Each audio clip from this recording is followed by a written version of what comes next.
1877-827-2346.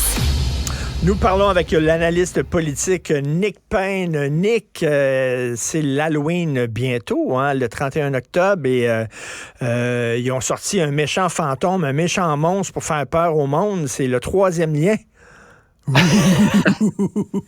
Ben, on pourrait j'imagine qu'il y a des enfants qui vont être déguisés en troisième lien. Si la météo est pas bonne, tu déguises en troisième lien, ça veut dire que tu y vas pas, en fait. T'es pas là, t'es invisible. Comment t'expliques ça, toi? Mais c'est inexplicable. Je t'entendais parler de commotion cérébrale hier, je pense. Effectivement, c'est comme si François Legault était sonné puis il savait plus compter jusqu'à 5, là. Il se souvient plus de son nom. Je vais apporter un bémol sur disons, l'hilarité générale. C'est un petit bémol, puis j'y crois à moitié moi-même, là, je te le dis quand même. Mais François Legault nous a habitués à une forme de candeur, à une capacité à marcher sur la peinture quand il s'est peinturé dans le coin, comme on dit en bon québécois, là. J'ai l'impression que c'est ce qu'il est en train de faire avec ça. Sauf que cette fois-ci, évidemment, mon bémol se termine là. Est-ce que vraiment on va trouver ça sérieux? Est-ce que vraiment on va trouver que c'est un bel aveu de sa part d'erreur? Et puis, le problème, c'est que là, ils nous ont dit, la CAQ, que on abandonnait le projet, du moins dans sa portion autoroutière pour les autos, les camions, parce que la science le disait. Alors là, qu'est-ce que c'est? La science compte plus quand on perd une élection partielle, tout ça n'a pas de bon sens. Puis en plus, ce que j'allais dire, c'est que si les gens ont sanctionné la CAQ dans cette élection-là, dans Jean Talon, c'est probablement pas autant parce qu'ils tiennent au troisième lien que parce qu'ils n'ont pas aimé le bris de confiance, le bris de parole. Alors là, bon, tu sais, vraiment, est-ce que ce qu'on veut maintenant, c'est ravoir un troisième lien? J'en sais rien. Mais c'est ça, c'est comme il a reçu une grosse gifle, hein, parce que même le PQ s'attendait pas à une victoire aussi éclatante. Personne ne le voyait.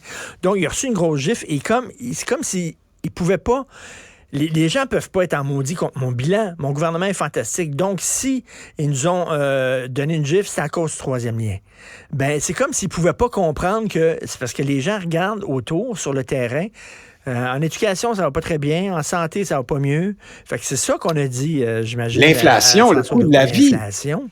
Il faut pas sous-estimer ça dans le message des électeurs. Là, moi, je pense qu'à l'heure actuelle, c'est un motif, c'est peut-être le premier motif, là. Il y a beaucoup de gens actuellement qui peinent à joindre les deux bouts, puis pas seulement chez les plus pauvres dans les HLM, là.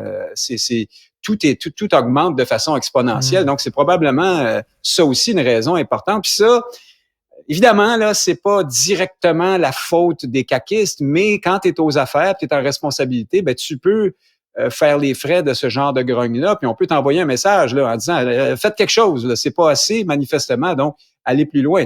Alors, il y a ça aussi. Donc là, revenir avec le troisième lien, enfin, tout ça, c'est le cirque un peu. Là. Comment tu t'analyses le résultat de la partielle de Jean Talon? Est-ce que c'est un vote pour le PQ ou c'est d'abord, avant tout, un signal envoyé à la CAQ? Bien, on est obligé de dire que c'est tout ça en même temps. Évidemment, c'est une élection dans un contexte très particulier, je le résume. Les libéraux sont disparus, pulvérisés, évaporés, en déroute totale, tellement que le chef par intérim est contesté. Je ne sais pas si on a déjà vu ça dans l'histoire de la politique récente. Alors ça, déjà, c'est un élément majeur parce qu'ils ne peuvent pas être un recours comme ils l'ont été autrefois dans Jean Talon. Ça ouvre beaucoup de place pour tous les autres partis. Ensuite, tu l'as dit, c'est une partielle qui arrive à un moment où on avait toutes sortes de messages à passer au gouvernement. Alors évidemment, tout ça milite, en défaveur de la popularité du Parti québécois. En même temps, c'est une victoire décisive, là, vraiment à plate couture, 2 fois plus de votes pour le péquiste que sa plus proche rivale qui est caquiste. Et là, il y a plusieurs facteurs qui sont en ligne de compte. La qualité du candidat, hein, on l'a pas dit beaucoup, mais moi, pour avoir regardé les débats dans cette circonscription-là, il n'y avait pas photo, là. Monsieur, ça fait exprès, je vais en parler, j'oublie son nom. Pascal Paradis. Monsieur Pascal Paradis vraiment survolait la mêlée. Les candidats des autres partis étaient plus ou moins dans le coup. Je pense notamment à celui de Québec solidaire, dont son propre parti nous a dit que c'était un candidat de deuxième ordre qu'on n'aurait pas voulu. QS s'est tiré dans le pied à la mitraillette au début de cette élection-là. Les libéraux, comme je disais, on oublie ça. Puis la CAQ, ben, pour avoir suivi les débats, sa candidate passait le plus clair de son temps à défendre le bilan de son parti, puis c'était pas facile pour elle. Donc, il y a ça. Il y a maintenant, dans le cas du Parti québécois, faut quand même dire que c'est une étoile formidable au cahier de Paul Saint-Pierre Plamondon, qui accumule les réussites. Hein? Des fois, c'est par la peau des dents, des fois, c'est avec un peu de chance, mais en tout cas, ça va très, très, très bien pour lui. Et là, moi, ce qui m'intéresse à ce moment-ci, c'est de savoir si les péquistes, à partir de ce résultat-là, vont commencer tranquillement à réapprendre, à penser que peut-être que l'option indépendantiste n'est pas un monstre à tentacules gluant qui fait fuir les foules quand on parle, tout le monde va se cacher sous la table. Là, j'apporte un bémol à ma propre affirmation. Évidemment, cette élection-là n'a pas porté sur l'indépendance. Non. Le candidat du PQ n'a à peu près pas parlé de cette question-là pendant sa campagne. Mais néanmoins, et puis j'ajoute que les électeurs là, de Jean Talon sont peut-être pas tous au fin des derniers revirements dans la longue saga de la difficile relation du PQ avec son option fondamentale, mais quand même, tout le monde sait que le PQ est un parti indépendantiste malgré tout, et on sait pas mal aussi que Paul Saint-Pierre Plamondon a décidé d'être plus affirmatif là-dessus. Alors là, est-ce qu'ils vont dire là, on reprend du poil de la bête, on est mieux de continuer de laisser l'option de côté pour faire davantage de gains, hein, la philosophie d'autrefois, ou est-ce qu'on va se dire, coudonc, ça nous a pas nuit tant que ça? Ben justement, Michel David, aujourd'hui, dans Le Devoir, dit tous les récents chefs du PQ, quand ils se sont rapprochés du pouvoir, puis là, soudainement, ils sentent qu'ils peuvent aller au pouvoir, il leur reste un petit, pour faire le dernier 100 mètres, ils vont dire, on va mettre l'option de côté. On va y aller, on va parler des tapistes, mais on va mettre l'option de côté parce que c'est ça qui va nous permettre de gagner.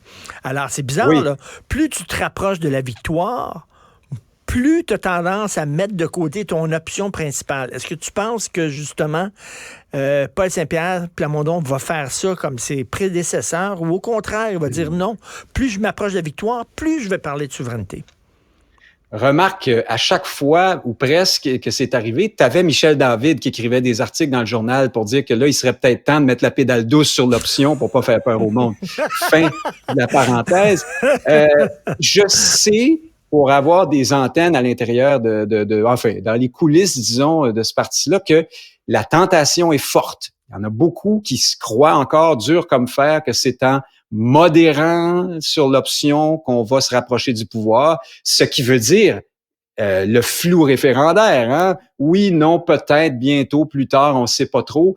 Moi, il me semble qu'il y a une autre vision possible. C'est celle de faire le constat que cette approche-là n'a pas donné de super bons résultats à tous les chefs qui l'ont essayé, à part à l'époque de Claude Morin et de René Lévesque. Puis ça, c'était dans un autre contexte, à une autre époque. C'était la première fois qu'on faisait le coup, si tu veux. Ça a marché, puis ça a marché tout juste. Puis ce qu'on saura jamais non plus, c'est si à l'époque, le PQ l'aurait pas emporté quand même, parce que le gouvernement Bourassa était plombé, couvert de scandales. Il y avait eu la crise d'octobre quelques années auparavant. Tu sais, on était dans un autre contexte. Là. Je veux pas réécrire l'histoire. Tout le monde a dit les péquistes ont gagné à l'époque parce qu'ils ont promis le référendum, donc l'étapisme. Mais par la suite, on a continué, là, à partir de Lucien Bouchard, on est revenu à ce refrain-là, puis là, les résultats ont été pas mal moins bons. Alors, seront-ils capables de tenir leur bout? Et comme le disait Paul Saint-Pierre Plamondon récemment dans un congrès du Bloc, il est allé dire ça dans le congrès du Bloc, il a dit « C'est très bien d'être clair et de tenir son bout quand ça va mal, mais le plus grand défi sera de tenir notre bout et de rester clair quand ça ira mieux. » Je le paraphrase, mais c'est ça qu'il disait. Ça dit quelque chose quand même de sa pensée profonde sur la question que tu viens de me poser. Mais est-ce qu'il sera à lui seul capable de garder son parti sur les rails là, d'un engagement plus clair pour l'indépendance? Je le sais pas. Moi, j'ai toujours pensé que cette question-là, comme d'autres questions, dépend tout autant du messager que du message. Je pense que les péquistes ont fait erreur en ayant à ce point-là peur de leur option. Je pense que tu l'assumes, tu restes dans ta ligne, puis à un moment ou un autre, il y a des circonstances, tu auras un chef que les Québécois aimeront, il y aura toutes sortes de raisons qui feront que tu finiras quand même par prendre le pouvoir avec ça. Et puis là, encore une fois, on peut pas dire qu'ils ont pris le pouvoir bien souvent dans les années où ils renonçaient tout le temps à leur option. Et je te pose une question personnelle parce que tu me fais bien rire le soir de l'élection, lorsqu'on a eu les résultats, tu m'as envoyé un SMS disant « ça sent la coupe ». Et là, je me suis dit, est-ce que il est vraiment sérieux et il est comme Mathieu Bock-Côté, il sent vraiment, là, finalement, le vent de la souveraineté souffler, ou il fait de l'ironie, finalement, et il rit des gens qui vont tous s'énerver là, en disant « Ah, mon Dieu, ils ont gagné, ça sent la coupe ». Alors, est-ce que c'était à prendre au premier ou au deuxième degré, ton message? J'ai voulu laisser planer le doute, mais non, pas de farce. Non. Et évidemment que c'est au deuxième puis au troisième degré. Il y a loin de la coupe aux lèvres pour rester dans le concept de la coupe. De la croupe aux lièvres. Oui, comme disait Jean Perron, on ne pourra pas le bouton à 4 trous dans un jeu de quilles. Mais donc, non, évidemment, je n'étais pas sérieux. Puis en disant ça, je voulais dire, j'espère qu'ils ne s'imagineront pas que là, ils viennent de remporter la prochaine élection. C'est des fois, les partiels, le PQ a déjà remporté, le comté où il y a Laurier-Dorion, comme ça, dans une partielle, c'était Elsie Lefebvre à l'époque. Bon, ça n'a pas duré. Éventuellement, le parti l'a reperdu aux mains des libéraux, je crois. Les partiels, c'est des drôles de bébites, là, puis ça se passe dans des contextes particuliers. C'est celui qui arrive à mobiliser son monde, souvent, qui gagne. Dans ce cas-ci, par exemple, il y avait une vraie volonté d'envoyer un message à la CAQ. Alors, faudra voir pour la suite, mais moi, je pense qu'on peut quand même dire que l'option n'a pas nui apparemment au Parti québécois assez pour l'empêcher de remporter ça, à plate couture en plus, quand même, là. Il y a quelque chose là. Mais je ne vais pas plus loin que ça. Là, OK, si ça sent la coupe, c'est pas la coupe Stanley, c'est une coupe d'un petit tournoi de Pee-Wee, peut-être, là.